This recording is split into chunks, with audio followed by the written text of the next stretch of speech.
As a business owner in the beauty services industry, you're going to meet and come across many different types of people. When you start your business, you're assuming and wanting as many people as possible to book in. You're not really considering the type of person that you want or who your dream client is. I know when I first started my business, I was more concerned with the amount of people booking in and not who was booking in.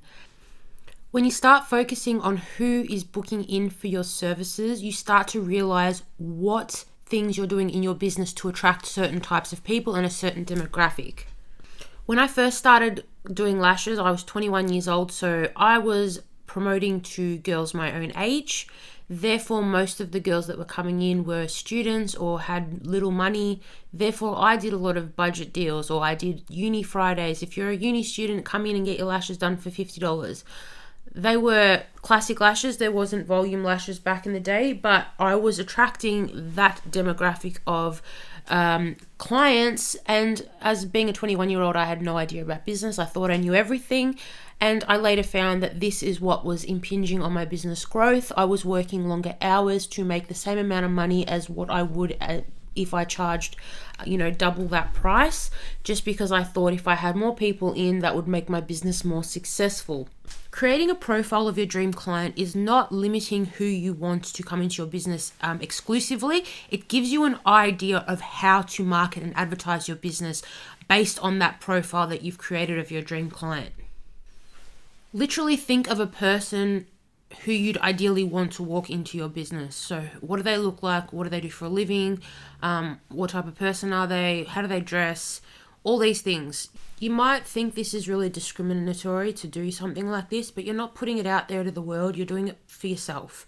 This will help you design your business and design your marketing and help with your social media posts and design with your aesthetic of your business. If you look at other businesses that are really successful in your field, look at what they do and look at what the clients they attract. Like, for instance, let's use Amy Jean, the brow artist who's based in Sydney but has salons all over the country now. She has presented herself, her business, and her profiles on social media quite high end. She's always dressed in Gucci and nice pussy bow blouses. Her salon in Sydney and Double Bay, I know, has a Louis Vuitton trunk as their coffee table in the waiting area. I know these are all trivial and brand aesthetic. However, it will attract that certain demographic of people that she's after. Whenever she gets a client that has a gorgeous designer handbag like a Hermes Birkin or a Chanel flap, she posts it on her social media. She's sending out those signals to attract those clients. I don't approve of that. I'm not for that. Like, I love my designer things and I see what she's doing. I think it's quite intimidating as well for clients who don't have those bags, who don't live that lifestyle but want a great service. So you don't necessarily have to do what she's doing exactly. I'm using her as an example because what she does is very blatant and obvious. So for instance, she would have a dream client in mind. Her dream client would be someone really wealthy, someone who lives in Double Bay or the eastern suburbs of Sydney or Melbourne, someone who spends a lot of money on their clothes, their shoes, their bags, that wants to be upkept, that's a social butterfly, that's, well maintained by their partner if they have one, or they're a very successful businesswoman. Someone who's not afraid to spend $1,200 on getting their eyebrows microbladed by Amy Jean herself. Possibly a celebrity, a social media influencer, which is why her profile on social media is so prolific. She's actually got a lot of friends in that, celebrity friends now that she posts with when she goes to lunch. So she's created this whole little world around her business and what she wants to attract. Therefore, women that emulate these type of people and see her posts and see what she wears and see the places she goes to lunch with and see that she's friends with Roxy Jasenko and all these celebrities, clients who want that lifestyle will go to her. They will go to see that Louis Vuitton trunk in real life because it's $50,000 and they probably won't ever be able to own one. They will go to those restaurants. They want that lifestyle.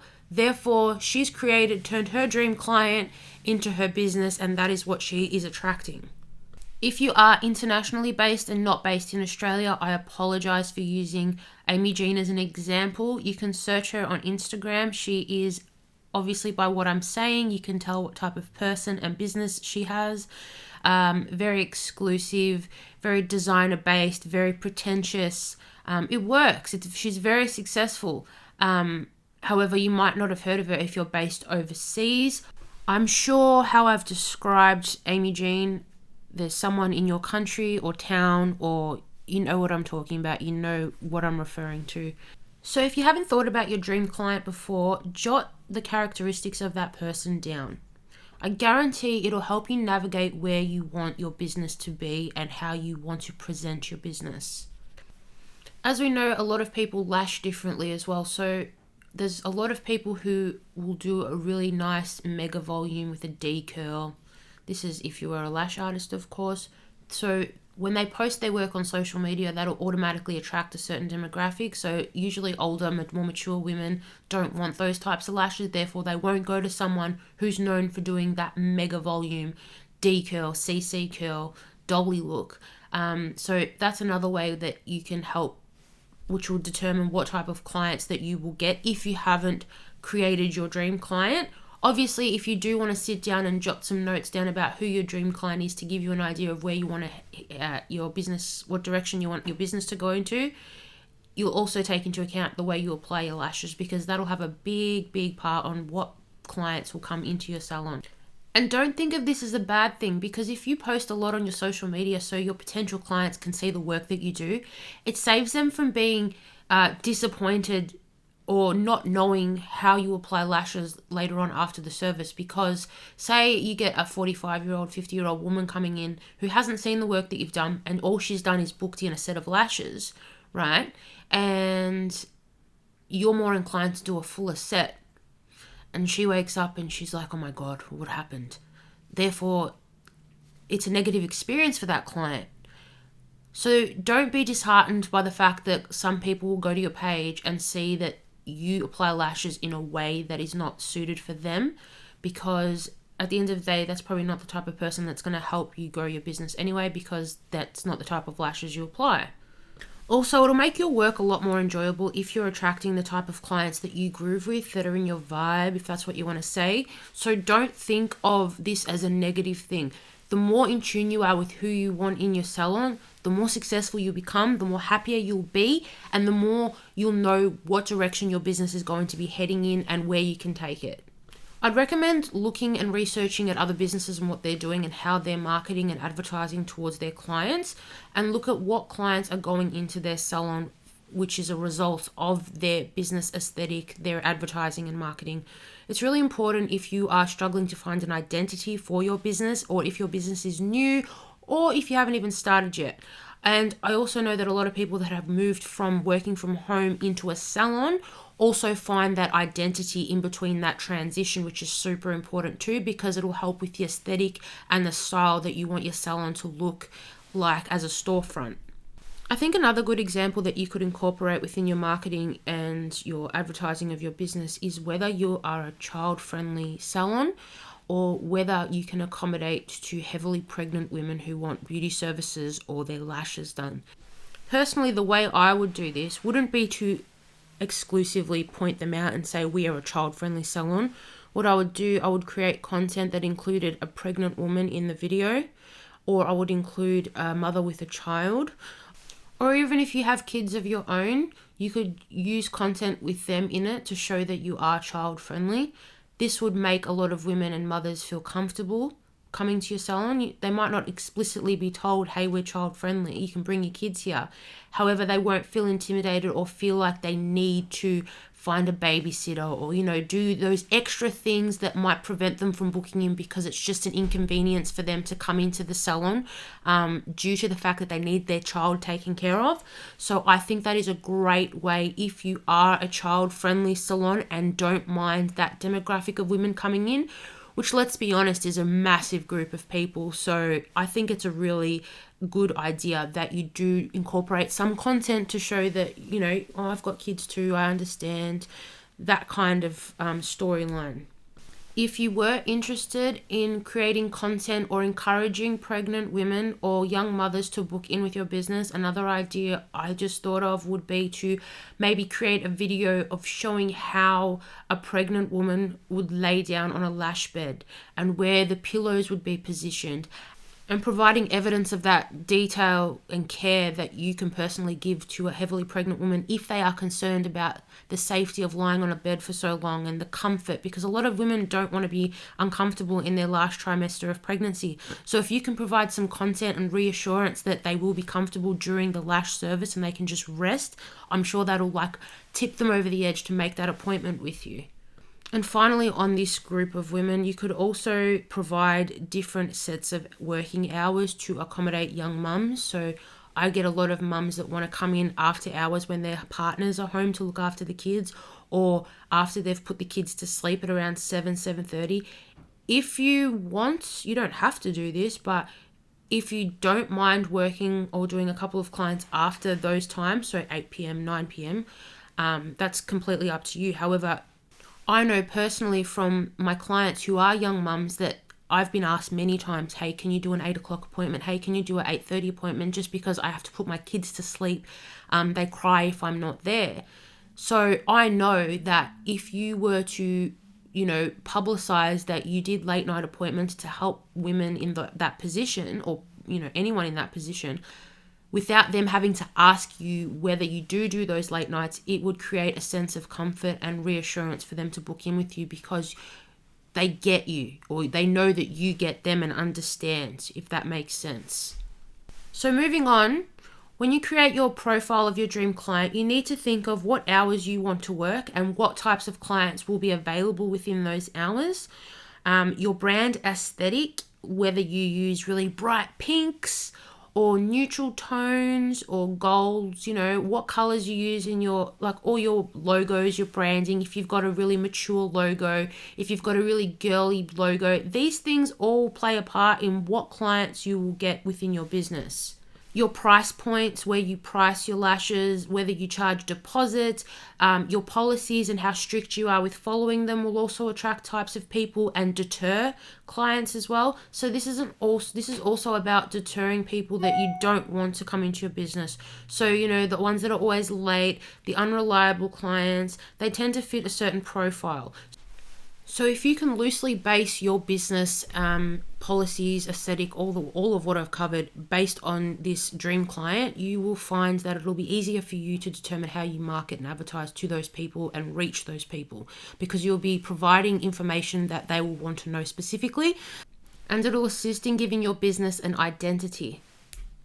So when you're working on a vision for your business, here are some tips to look out for when you're working out who your ideal client is. So as we've mentioned, you've got to look at what they look like, how do they pay, do they cause you a lot of stress when they're booking or rescheduling appointments? We want to avoid that, and I'll teach you a way how to do that as well. What would you expect from them? So if you're thinking of your absolute dream client, what would you expect from them? How are you catering them to them specifically online? What are you doing through your social media posts, your website, your mode of communication, your presentation? What are you doing to cater to that specific demographic that you want within your business? And then how will you find them? What type of group are you aiming for, and what is their best way of communication? How do they mostly interact? Are they a part of Facebook groups? Do they communicate word of mouth? Are they really prominent on Instagram? Do they make a lot of TikToks for the younger generation? Depends. You have to figure this out so you target that niche specifically. Then you've got to work out why they'd come to you. What do you provide that's different from someone else who's targeting the same group of people?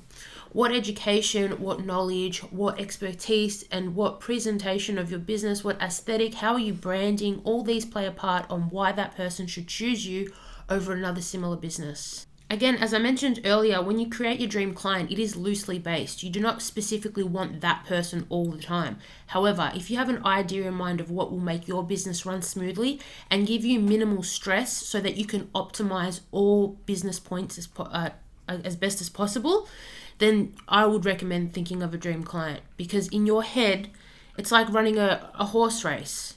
You've got the goal, the end goal, and you've got your blinders on, and you just go for it once you know what you're doing. And that's with anything in life. Once you know what you're doing, no side distractions, no, what's the word I'm looking for? Compromising, and you just go for it. Now, if you're already an established business and you're thinking, gosh, I've got some clients I really need to get rid of, or they just don't fit what I want for my business, don't be afraid to fire them. You know, if they're complaining all the time, if you're spending more time on them than other people because they're just not happy ever, no matter how good of a service you provide, or if they're just not happy with your staff members, or if they're just giving you a lot of added stress that's making you dread going to work, or you know those clients when they book in and you see their name in the system and you're just like, oh, it's not just that, it really dampens your spirits and motivation to succeed within your business. So if they are giving you trouble like that, don't be afraid to politely, let them go. Look at this quote I've included. Letting go of clients who suck us up dry and eat up our profit margins is making way for clients we can serve exceptionally well. The more you rid your business of people that just make you absolutely miserable, you'll be able to find new clients who will respect your service, respect how much you're charging, love the service you're providing, and you'll feel better about yourself, which means you'll work harder and excel further within your own business. In addition, all that useless time you're wasting on those clients, whether they're constantly rescheduling appointments, cancelling last minute, or just being an absolute ball breaker, yes, they exist, we all know them, then once you get rid of them, you'll obtain more time and headspace. That clarity and the de-stress of it all will allow you to think of other things that you probably wouldn't have thought of before for your business, or to make the service better for your clients that are already coming into your salon. So do not be afraid to fire those clients. Obviously, you're not going to tell them to F off or be rude. You're just going to let them go politely. And if they do that themselves by cancelling appointments all the time, then you've got a free pass. But there are ways to go about it. Say you're booked. Usually when someone wants to book in, I would always say I'm booked. I never tell them I'm somewhere else, because that's when they have ammunition to throw back at you saying, oh, how unprofessional, I'm a client, I want to book in. You want to avoid that. So one of my best all-time excuses for not being able to take in a client is that you're booked. And that goes with anything as well. Even if you want a day off, if you're sick. No, your clients don't. This is a whole different subject, but I'll quickly touch base on it. At the end of the day, unless you've got a really strong relationship with your clients, your client does not want to hear about why you don't have the time to fit them in, besides the fact that you're booked with other people. If you tell them, oh, I'm having a day off that day. Oh, my dog's having surgery. Oh, my kids are sick. Yes, a part of them's like, oh, they empathize, but at the end of the day, you're not doing what they want, therefore they'll just go somewhere else. It's best to say you're booked, because it creates that hype of, oh, she's so busy, I need to book in with her. They don't get that second wave of thought going, I need to go somewhere else because this person's not prioritizing her clients. I know that was kind of completely off topic. However, you would be surprised how many people that I've spoken to that give honest answers about why they can't take on a client or why they're busy, and it literally just deters you from wanting to engage with that business. So in any circumstances, unless you can be honest and you know that relationship with the client's really strong, just say you are booked. Do not say you're on holidays. Do not say anything. Just say you are booked. Now, moving on to our last slide in this chapter, this will be my advice on securing your dream client. So how you present your business will attract you certain people. So depending on how you dress, how you appear online, how you write, your communication styles, your punctuations and all that jazz comes into play with what clients you'll be attracting. And you'll notice this if you if you start speaking slang or shorthand in your text messages, you will find clients who are okay with that and see that as like, oh, she's really chill. They're the clients that you're going to get back, and they're usually the clients that'll be late, that'll reschedule, that'll cancel on you, that'll no-show, that'll do that. If you speak professionally in your text messages, in any form of communication with complete sentences, full words, you will attract the clients that will expect that high level of service when coming into your salon, if that is what you're aiming for. And they will come in with the premise that they will pay what you charge, and they are happy to pay what you charge. They won't question your policies, they won't question your services, your prices, your brand. They won't question anything, because you've set that boundary of offering professional service through that small instance of where they can see that through the way you speak to them in text messages or even on the phone if they call you. In saying that, with your communication, do not make yourself accessible 24/7. Do not respond to text messages or DMs outside of work hours, because this will give them, it's like giving a child a piece of candy or chocolate or whatever. You give them one, give them a finger, they take the whole hand. Stick to your working hours. Do not respond to texts at midnight, 1 a.m. I've had clients, but when I was utilizing texting for booking clients, which I never recommend. Online booking is the way to go, 2000%. No one should message anyone at 4 a.m. to say, sorry, I can't come tomorrow morning because of da-da-da-da. It's usually someone who's gone out and gotten drunk or stayed up doing God knows what. You don't want those clients, and you don't want people disrespecting your time like that either. The only people who will contact you past midnight or even past 9 p.m. are ball breaker clients or clients that will treat you the way you don't want to be treated. So keep that in mind when you start replying to texts. Even if you reply with full sentences, full words, no shorthand, replying back at midnight saying, hi there, my name's da-da-da from such and such. Unfortunately, it's just going to come off as unprofessional anyway. Why are you on your phone at midnight? Why are you responding to business stuff at midnight? It means you're a pushover. It means you're up at midnight. So you're encouraging more people to do that. So stop it. It also reeks of desperation. If you're up on replying to clients at midnight because they need to reschedule an appointment for the next morning and you're scared to lose them, that comes across when you are responding at those hours. You have to create a sense of urgency for these clients. You have to make them know that you are busy, you are booked, these are your hours, you're firm in that, you're a professional business, there is no messaging at midnight, you are off hours then. Just don't do it. Don't engage like that, because you're just creating a world of disappointment and stress for no reason. And don't think it'll just be that one time. It won't just be that one time a client messages you at 1 a.m. on a Saturday night while they're getting drunk. It won't be then. It'll be consistent. The more you reply at those hours, even if it's 9:30 p.m., the more you allow, the more they will take. In regards to policies, you have to be firm with them. However, if you've got super loyal clients and you know that something's come up and they're being honest about it, don't be afraid to bend them. Know when and where, who to use those policies on. Don't be an ass if someone has a medical emergency or they just truly can't make it, but they're a loyal client. You need to distinguish between your loyal clients, new clients, ballbuster clients, and the clients that always do this to you, even despite the fact that they're really nice once they come in. One of the reasons I don't approve of lash artists training new lash artists is because if they've been working for under 2 years, is because of the experience you obtain from working with people. When you work with people for a certain amount of time or a long period of time, you get to read people a lot easier because they tend to stereotype themselves. So when you're lash training, I think it's important that in addition to teaching your students skills about lash application, you teach them how to deal with certain clients. You teach them what to expect. You teach them how to handle it. You teach them how to mitigate certain problems that they might have come across and they might not be aware. I don't know how many times I've been in a situation where I don't know how to handle dealing with a certain client because I was never taught. So I think it's really important that you are able to pass this information on to your students, and you can only do that once you've got experience in this industry. So keep that in mind if you're considering training and you've been lashing for under 2 years. No one can stop you though, but it's just a sense of, am I ready to train? Do I have those skills to pass on? Can I be a mentor for someone? Can I be that person that can answer all the questions that they need to know to run their own lash business after they've done their lash training with me? Because you need to be in that position. That person is new to the industry and they are looking to you like you are God. If you do not feel that you are ready to do that, then don't do it. Don't take their $2,000. Yes, it's good money, but it'll be short-lived once they start giving you bad reviews and letting people know, oh, don't go to that person. They don't know as much as what they say. I learned better from such and such. And the reason I mention that is because we are talking about reading people and knowing when to bend your policies. If you have a client who is constantly scheduling, whatever you want to say it, or is constantly giving you excuses about why they're late and this and that, that is someone you need to enforce your policies to. It might seem obvious, but there'll be sometimes when you feel like, oh, I'll give her the benefit of the doubt.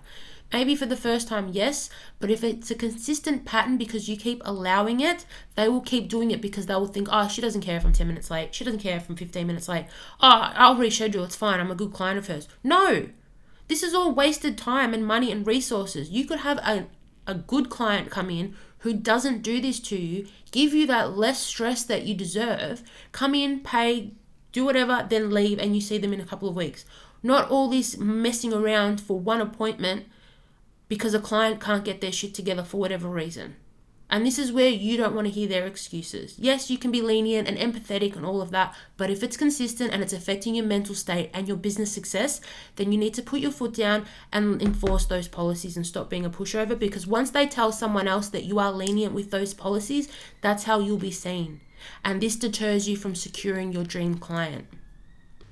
Just finally, when you've mastered the dream client that you want within your salon, this is where you can scale and duplicate your dream client. And you can do this multiple ways because you'll be super efficient by the lack of stress that you have from those clients that you wanted to get rid of. Therefore, you'll be on a roll. You'll enjoy working and you'll be in a momentum to keep going, keep pushing. You'll be happy. You'll be in a better headspace. You'll be serving fewer clients as opposed to focusing so much negative energy on those clients that you don't want anymore. So that's a benefit. And then the people that see you working that way will be attracted to come to you because they'll see the momentum that you're on and they'll be in the same mode as your existing dream clients. So that's one way. The second way is because you'll be providing a better service. You'll be in a happier headspace. You'll be really excited to see your clients, and they will pass that energy on to other people that they know. When someone compliments their lashes, they'll see, oh my God, where'd you go? Yes, you need to go to this person. She is exceptional. And you'll get the same people coming in. You'll get one or two here or there that try to make you bend the rules, but you will know who, they'll stand out to you when they walk in. You'll be able to see them glowing with their ball of Karen-ness and be able to stop that immediately and they revert into that dream client of yours, or they won't. They'll go their own way. So you'll be able to pick it up. Thirdly, your marketing. Once you have your dream client in place and they're starting to come into your salon, your marketing will flow. You'll know who to target, how to market to them, what to post, and what's engaging for that group of people. And rely on word of mouth. When someone has exceptional service and you're super happy about it and their lashes look amazing, they will be so happy to pass on that information to other people. And when they say it, and because you've given them exceptional service, they'll be saying it with a smile on their face. So hopefully the plan is that the people that they associate with are similar clients because they share the same mentality, because usually people that have a really negative mindset don't associate with people that are positive. Like, that's just a general observation that's applied in many aspects of life, not just within business. I know I rambled a little bit in that chapter. However, I hope you've taken away some key notes. That brings us to the end of looking at how to obtain our dream client. Again, if you have any questions, please feel free to email me. And if it's specific to a chapter, make sure the email's subject line is referring to that chapter so I can just refer to it promptly. Let's move on to the next chapter.